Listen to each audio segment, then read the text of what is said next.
Hello everyone.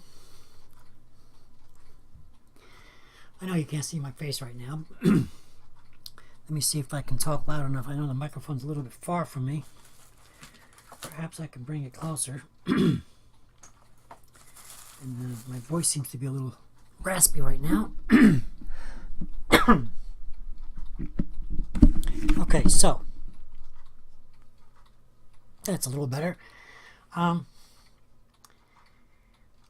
To start off, my new content that I'm trying to still, by the way, I have a few more days left to reach that 1,000 subscriber mark. I thought I'd revisit my Chess Academy days. So it seems to me that my Chess Academy, the oldest one is over 4 years old, and the latest one is still a couple of years old. So I thought I'd revisit it because there seems to be a new set of people. What's the word I'm looking for? There seems to be a new generation of, in the last 4 years, people who don't know how to play chess. And from what I gathered on a couple of videos that I did and some of the comments, a couple of them, not very many, but a few of them. In one podcast that I was on, it seems like people actually don't know much about. There are some people out there that don't know much about chess, and might like to know. So, for my latest academy kind of thing, it's going to be a shortened version. I'm going to be using real boards today just to introduce this possible new series. I'm hoping that it's going to be a new series. I'm using a small board which I lettered and numbered in order to do some teaching. I was teaching kids how to play chess, and I needed to have a board, a small board to carry around with letters and numbers on it, the coordinates. So again, this is just an introduction. What I intend to do is to take you from not even knowing how to play chess to, at the very least, knowing how the pieces moved, knowing the rules and things of that nature. And we're going to push into, towards the end, we're going to push into some of the strategies and tactics. I won't be able to take you into Grandmaster level because first of all, I'm not actually a Grandmaster, but I can show you everything that it takes. Anybody who wants to go further is going to have to know everything I teach here anyway. So, to introduce this new series, I got a nice little chess set here. So as you can see, the chessboard is 64 squares. I don't have to really explain too much. Of course, if you're very young out there, you're a kid, and you're going to wonder why there's these numbers and letters here. These are the coordinates. If you've ever played Battleship, it's fairly straightforward. A through H and 1 through 8. So when you see chess notation, when you see the tournaments going on, and you see them writing down their moves, and they are able to replay the game because they can spot the square. For example, this is C2. There's the 2, there's the C. So you always say the letter first and then the number. So this is E4, for example. Okay, this is F4. This is all 4s, and this is all 3s, this is all 2s, this is all 1s. And these are all 8s, 7s, and so on. So this is F5. This is D4, this is D7, etc. So that's the way that works. So there's 64 squares, and I'm taking you through this rather quickly. The coordinate system is not going to come into play unless you start playing games where you're in a tournament or in a chess club and you want to write down the game. But or if you want to grab a chess book, for example, and you need to play the games that are in the book, that's where you're going to need to know the coordinates. But for now that you know that, let's set up the pieces. So, of course,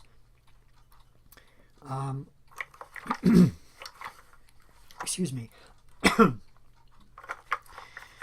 there are 8 pawns 2 knights. There's 6 pieces altogether. There are 6 different pieces. Okay. Queens, kings, knights, bishops, pawns, and rooks. Okay. The queen, as they say, takes her own color. So if you're playing white, your queen goes on the white square, or the light square. Okay. The bishop goes next to the queen and next to the king, so the king goes next to the queen. Okay. The knights are next to the bishops, and the rooks are in the corners. Okay.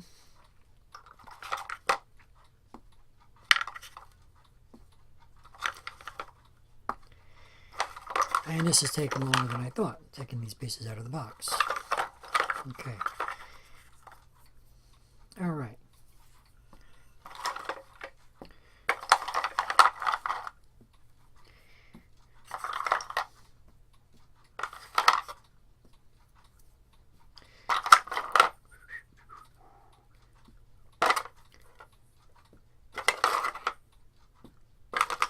So you'll notice, once I set up the pieces, that the pieces oppose each other. So you can see that the kings oppose each other and the queens oppose each other. So just remember that the queen takes her own color, the king takes the opposite color. Okay. Bishops are the kings and queens advisors. They go next to them. The knights go next, and the rooks are in the corner. All 8 pawns go in front of all the other pieces. Okay? That's how you set up a chessboard. Incidentally, if you don't have the coordinates on your board, if you have just a chessboard like this one without having somebody do this to it, the white square or light square is always on your right side. I've seen so many times, I've even done it myself, where people put the chessboard down without thinking, and they put it down like this, and they set it up all kinds of proper. But the real thing is that you're actually switching colors by doing that. So this is the wrong way. White square, right side. Light square, right side. Okay. All right.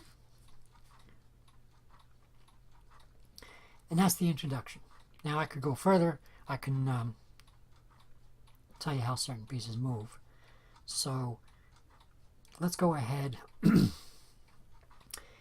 and talk about, say, a few of the back pieces. The pawns will do last. Okay? There's only one piece that can move without having to get the pawns out of the way. And that is the knight. The knights are the only ones that can jump. Everything else, you have to get the pawns out of the way. So, in order for me to move this bishop right now, I can't. Unless I move this pawn or this pawn out of the way, and then the next move I can go here or here. But the knight moves in an L shape and is allowed to jump over pieces. Incidentally, jumping over pieces does not capture. Capturing is done all the time by landing on the same square that your opponent's piece is on. So the knight moves in an L shape. So 1, 2, and 1, or 1 and 1, 2. So it's always an L shape. And the knight always lands on the opposite color it started from. Okay? You also notice that the knight is more like an octopus than it is a horse. Because the knight in the center of the board covers 8 squares.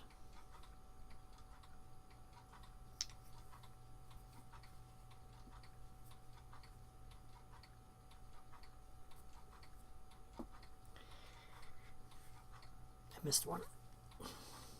There we go. If I could take these out of the way so you can see the graphic of this. Okay. The knight moves in an L shape. It is a very, very powerful piece when it's in the center of the board. Some say it's worth more than a bishop. Okay.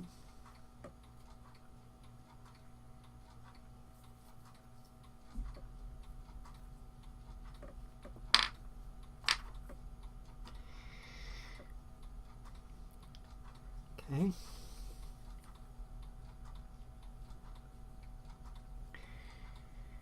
The bishop moves only on its diagonal. So the bishop, again, you can't move the bishop unless if there's something in the way. So the bishop moves anywhere along its diagonal. Okay? You'll notice that you have two bishops. One is on a light square and one is on a dark square. So you always have one bishop on the light and one bishop on the dark. See?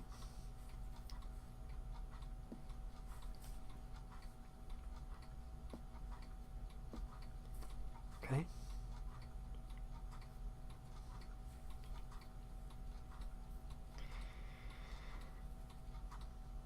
So the bishops move on a diagonal, the knights move on an L shape, and they can jump.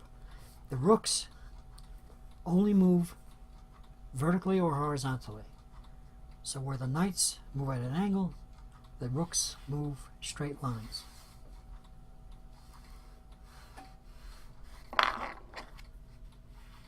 Okay? And again, you can't pass over your own pawn. You can't pass through things. You have to get them out of the way. Okay? The queen is the same as a bishop and a knight put together. That might be hard for you to see. Let's use the white pieces. Okay? The queen is the same as a bishop and a rook. Did I say knight? Pardon me. I meant to say rook. The queen is the same as a bishop and a rook put together. That is, the queen can move like a rook, and the queen can also move like a bishop. Okay? So, wherever she may be, for example, right now this queen off of this square, she has the ability to go anywhere over through these squares, up to this square, or capture this pawn, or she can go diagonal. Can't do both. You can't just like float around. You could either go left and right, up and down, or she can go diagonal. Okay? So she's like a rook and a bishop combined. So the pawns are I'm gonna address the pawns in a minute. The pawns only move straight forward. They can never move backwards. Pawns have several special ways of moving, and even though they're just little pawns, as you know, the saying goes, you know, you're just a pawn in their game, that kind of thing. Sounds like the pawns are minuscule, but in reality, pawns are part of the most important part of the game. The fact is they have many restrictions, and they also have several different strange moves. So on the first move, the pawn can either go one forward or two forward. After that, the pawn can only go one at a time. Even if I went one the first time, after that, it can only go one at a time. But on the very first space that the pawn sits on its original position, you have the choice to either move it two or one space. Okay? All the pieces capture by landing on the opponent's piece. So, for example, this bishop can capture this pawn, and it can't go any further. Okay?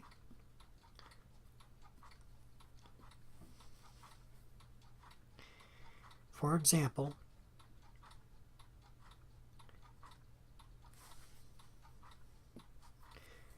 this knight can capture that pawn.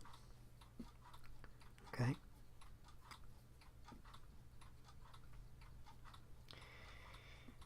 Etc. I didn't get to the way the king moves yet. I'll get to it.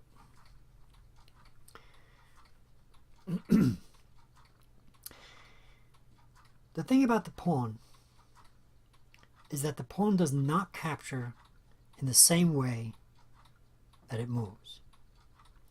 So if the game starts out, and I'm going to give you the notation as I move it, e4, e5, and it's black's move, I'm sorry, and now it's white's moves, white cannot capture this pawn. These pawns are blocking each other from moving.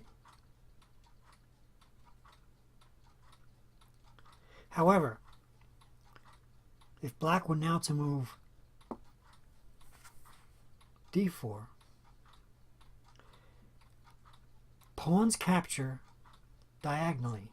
They move straight forward, but they capture diagonally, and they can never move backwards. Pawns can never move backwards. I want you to remember that. So I can capture this pawn right now. It's black's move, and I can do this. Okay, and then from then on, it still moves straight forward. So that's in one special move of the pawns. Pawns move forward, only forward, but they capture diagonally. There is two other special things about the pawns, but I think I'll get to that in a future episode. Right now, I want to get to the king. Remember earlier I told you the queen, let me use the white because I think you can see it better. I told you the queen moves like a rook and a bishop. Well, actually the king kind of does too, except that the king can only move one space at a time.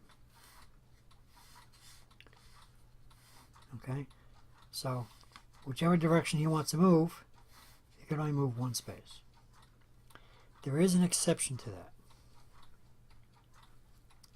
and that exception is castling. If no pieces are in the way,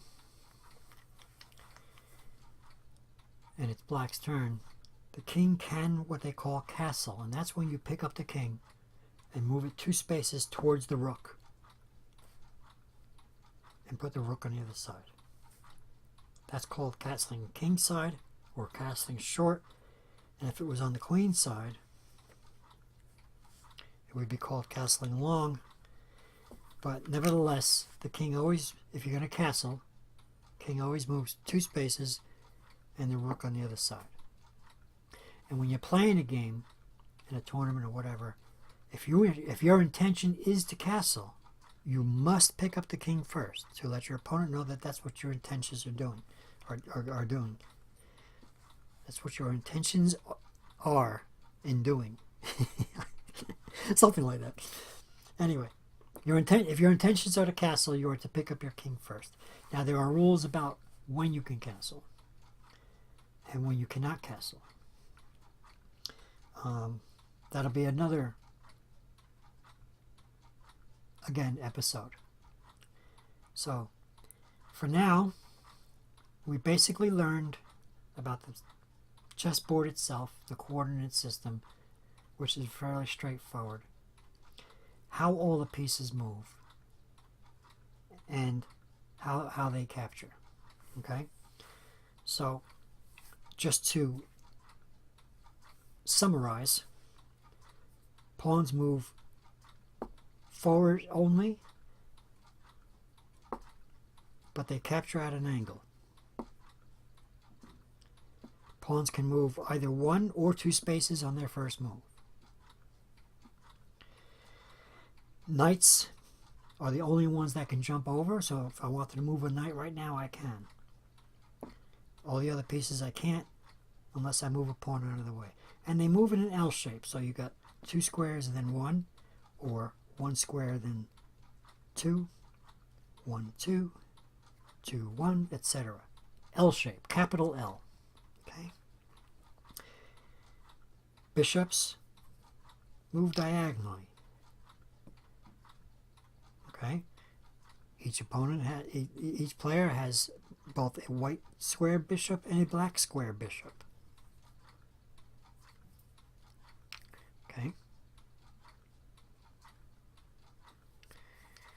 And rooks only move vertically and horizontally. Okay? This rook can capture this pawn. This rook can capture this rook.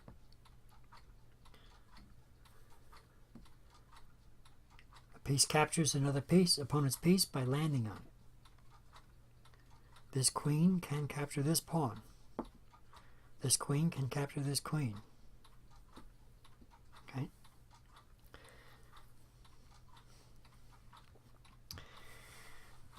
So, next episode, we're going to talk about the special moves. We're going to talk about how to castle, or how, excuse me, the next episode we're going to talk about when it's not legal to castle, and we'll talk about illegal moves and legal moves. We'll also talk about what is check and what is checkmate. For now, I think that's enough to fill your brain if you've never played chess before. Thanks for watching, and please subscribe.